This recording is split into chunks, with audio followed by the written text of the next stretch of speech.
bienvenue sur Evanescence. Avant d'entamer ce sujet, j'aimerais déjà dire un énorme merci à tous ceux qui ont regardé, à vous qui avez regardé ma première vidéo, qui l'avez aimée, qui ont porté un intérêt. Je vous remercie vraiment du fond du cœur parce que ça m'encourage et ça me montre que finalement ce message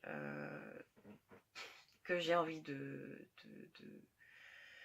ce message que j'ai envie de diffuser a un impact. Et vraiment merci du fond du cœur. Et n'oubliez pas donc de vous abonner, de cliquer sur la petite cloche pour ne pas rater les prochains sujets. Aujourd'hui, je voudrais vous parler de l'importance des mots que nous exprimons déjà à notre rencontre et à l'encontre des autres. Tout d'abord, on dit dans l'adage public, un adage dit que la parole est créatrice.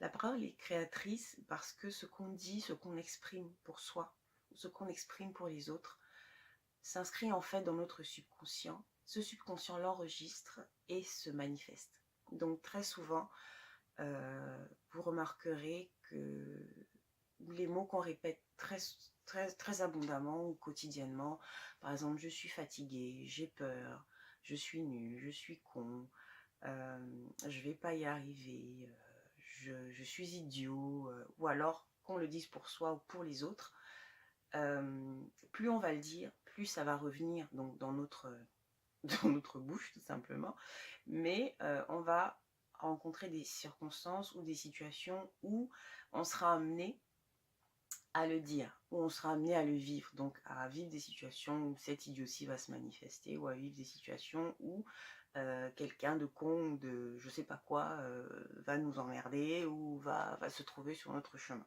Pourquoi je parle du subconscient? Le subconscient, en fait, c'est cette sorte de grande bibliothèque dans laquelle, en fait, on inscrit en plus ou moins ce qu'on est, ou ce qu'on veut être, ou ce qu'on a été, pour ceux qui croient, par exemple, à la réincarnation. Et donc, en fait, dans le subconscient, il y a tout ce qu'on pourrait... On peut y mettre plein de choses. On peut enlever certaines choses, on peut y mettre plein de choses.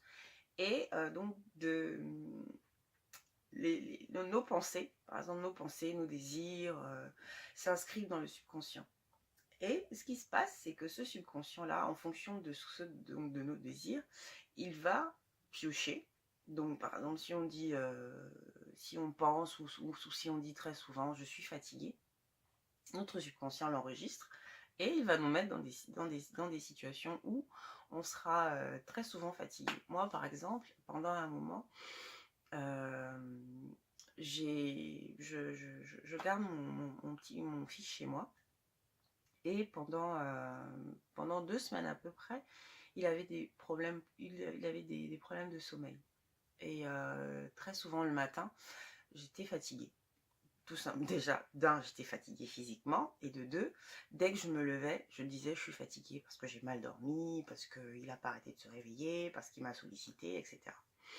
Et le problème, c'est que je devais travailler sur certaines choses. Donc, en étant fatiguée, je ne pouvais plus... j'avais du mal, en fait, à faire ce que j'avais à faire. Donc, un beau jour, je me suis posée, je me suis dit, mais mince, enfin, faut peut-être que j'arrête aussi de dire que je suis systématiquement fatiguée, parce que finalement, en fait, mon fils, il va continuer à... Comment dire ça? Je pense qu'il va continuer à dormir difficilement parce que peut-être par le fait de dire que je suis fatiguée, je le manifeste.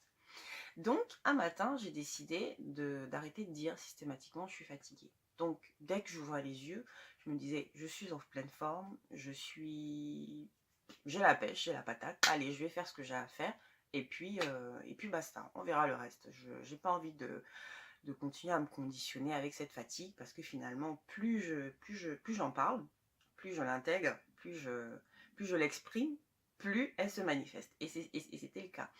Bizarrement, à partir du moment où j'ai décidé d'arrêter de parler de fatigue, j'ai décidé d'arrêter de la manifester, j'ai décidé d'arrêter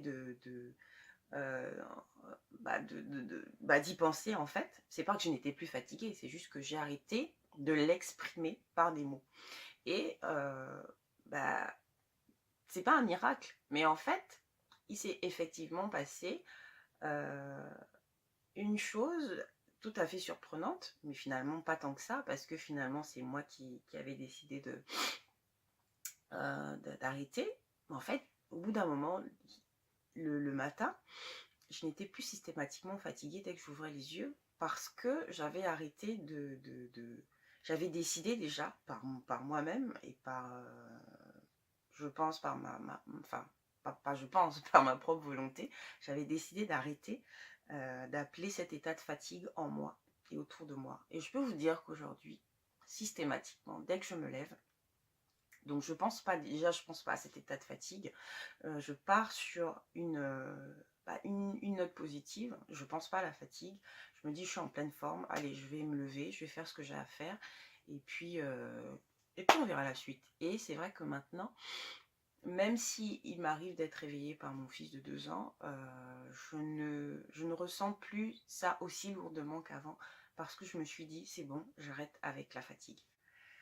Donc une des choses particulières du fait de faire attention aux mots qu'on exprime pour soi, en fait, c'est que finalement d'avoir des pensées, des mots positifs, encourageants, valorisants pour soi, on s'aime réellement, physiquement déjà, et on va vraiment en fait aimer aussi cet être lumineux, cet être divin en soi. On va finalement s'aimer différemment et mieux. Donc si on s'aime finalement mieux, si on s'aime véritablement, on se comprend et ça nous pousse à également aimer les autres tels qu'ils sont. Parce que on est aujourd'hui dans une société où on critique très facilement les autres, où on juge très facilement les autres. Et moi, ce que j'aime à dire, c'est que quand je lis parfois certains posts, quand je lis parfois certains sujets, quand je vois comment ça s'envenime autour de certaines vidéos, certains sujets d'actualité, je me dis finalement que quand on critique les autres, quand on juge les autres, en fait c'est parce qu'on parle de choses qu'on connaît. Je m'explique. On parle de choses qu'on connaît. Par exemple, quand je traite quelqu'un d'idiot, et parce que logiquement je sais ce que c'est l'idiotie, donc si je sais ce que c'est l'idiotie, c'est que finalement je parle de quelque chose que je vis, que je sais. Donc c'est que à la fin, en fait, c'est qu'en fait je suis idiot. Je ne pense pas qu'on aime être traité d'idiot. Donc déjà que moi je comprenne que cette notion d'idiotie vienne de moi, que j'ai envie que j'ai envie de le changer, c'est bien, mais ça me poussera aussi à arrêter de traiter l'autre de con, d'idiot, etc. Donc en fait, on se rend compte que finalement, ce qui vient de soi se répand sur les autres. Ce qui émane de soi, en fait, change la vision qu'on a des autres, la vision qu'on a sur les autres. Et cela nous pousse à un mieux-être, en fait. Cela nous pousse à finalement changer cet environnement qui nous aide, parce que qui est important déjà, qui nous aide à être mieux. Donc aujourd'hui, moi je suis dans une position, je suis dans une dynamique où je fais très attention à ce que je dis déjà sur moi et surtout ce que je dis sur les autres. Parce que finalement, l'autre est mon miroir, l'autre me renvoie ce que je suis. L'autre me renvoie cette beauté qui est en moi. Prenons par exemple le cas avec les enfants. Nos enfants, on les aime. Les enfants, c'est des êtres innocents, c'est des êtres sur lesquels on a du mal à... En fait, dans les enfants, on se reconnaît. On se reconnaît parce qu'ils ont cette partie très pure qui finalement est en nous. Donc, un enfant, les enfants, on pense très, très rarement du mal d'eux. Pourquoi on les critique, on les critique très rarement. Moi c'est le cas avec mes enfants, parce que je me reconnais en eux. Je reconnais cet enfant qui est en moi, cet enfant pur en moi. Et parce que je vois la beauté d'un enfant. Je vois la beauté d'un enfant parce que je sais au fond de moi, mon être supérieur sait qu'au fond de moi, je suis également un enfant, je suis pure à l'intérieur de moi. Donc si je vois la connerie de l'autre, c'est que je vois la connerie en moi. Donc je change déjà cette notion chez moi, je change cette conception des choses chez moi pour que ça se répercute sur mon environnement. En entreprise, par exemple, c'est pas toujours évident de se retrouver, par exemple, avec un groupe de personnes qui sont en train de critiquer quelqu'un d'autre ou de critiquer une situation. Le recul, par exemple, à avoir, c'est de se dire, si moi j'entre dans cette discussion où on médit de l'autre, où on jalouse, où on critique, en fait, où on déverse toute sa colère sur quelqu'un, quelle est ma plus-value? Prends la peine de te poser cette question. Qu'est-ce que ça m'apporte de médire de quelqu'un? Qu'est-ce que ça m'apporte de critiquer cette personne-là?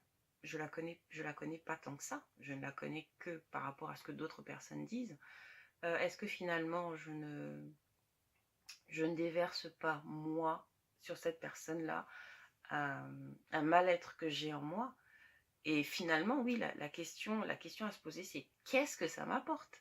Qu'est-ce que ça m'apporte concrètement d'exprimer aussi de manière si virulente des choses négatives sur quelqu'un? Si je ne suis pas en train de parler de moi, parce que finalement c'est ça, si je ne suis pas en train finalement de parler de moi, qu'est-ce que ça m'apporte de médire de l'autre? Qu'est-ce que ça m'apporte de le critiquer parce que j'ai vu une vidéo, parce que j'ai vu une photo? Quelle est la plus-value finalement de ce que je pourrais dire de mal de l'autre? Très honnêtement, j'ai eu moi cette réflexion-là et je me suis rendu compte que ça ne m'apportait absolument rien. Ça me faisait pas, quand on dit ça faisait pas avancer le schmilblick, je ne me sentais pas mieux. Au contraire, ça me mettait de plus en plus mal de me dire finalement de parler de l'autre dans son dos.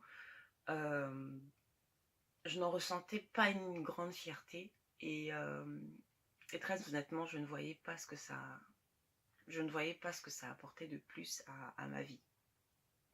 Je prends donc aujourd'hui la résolution, la décision de me traiter avec bienveillance, de me traiter avec amour à travers les mots que j'exprime parce qu'ils sont la manifestation de peur, de différentes émotions par lesquelles on passe dans une journée. Mais j'essaye d'y faire attention parce qu'ils créent en fait ils peuvent être à l'origine d'un mal-être. Ils peuvent être à l'origine de beaucoup de souffrances, non seulement pour soi, mais aussi pour les autres. Donc aujourd'hui, je décide, je prends la résolution, je me promets, et je pense qu'il faut, ce serait bien de le faire, je me promets d'essayer de faire attention à ce que je dis de moi, à ce que je dis sur moi. J'évite de me dénigrer, j'évite de me décourager, j'évite de m'en vouloir, j'évite en fait, d'être la première personne qui m'enfonce. Et ça passe par les mots que j'exprime, ça passe par ce que je dis de moi. Donc aujourd'hui, prends la décision, plutôt que de dire je suis fatiguée dès le matin, je sais pas, tu t'étires et tout, tu as peut-être la veille, tu es peut-être sorti la veille, tu as peut-être bu, je sais pas, tu as peut-être fait différentes choses, mais dès le matin, plutôt que de partir par exemple avec cette pensée de oh, punaise, je suis fatiguée, dis-toi, je suis en pleine forme, je pète la forme, je suis j'ai la banane quoi, pourquoi pas par exemple. Je sais pas moi, au boulot, telle personne m'énerve, elle est comme ci, elle est comme ça. Non, je décide par exemple de voir les qualités de cette personne. Ça déjà, par exemple, mon environnement immédiat, c'est pas toujours évident. On n'a pas toujours la faculté d'avoir ce recul-là. Donc plutôt que de voir, et je sais que ça peut être difficile, mais on peut toujours essayer, plutôt que de voir ce que l'autre fait de mal, pourquoi ne pas essayer de voir ses qualités? Et en essayant au fur et à mesure, on peut se rendre compte, je pense que tu te rendras compte que finalement, ça change la perspective des choses. Ça t'apporte un mieux-être. Et peut-être même que cette personne, finalement, tu te rendras compte que, c'est juste un exemple, hein, tu te rendras compte que elle est pas si méchante que ça, elle est pas si conne que ça, elle est pas si idiote que ça. Voilà, j'arrive à la fin de ce sujet dont je voulais te parler. Donc les mots MAUX de nos vies, en fait, sont et peuvent provenir des mots MOTS que nous prononçons à notre rencontre et à l'encontre des autres. Donc je t'invite à y faire un petit peu plus attention.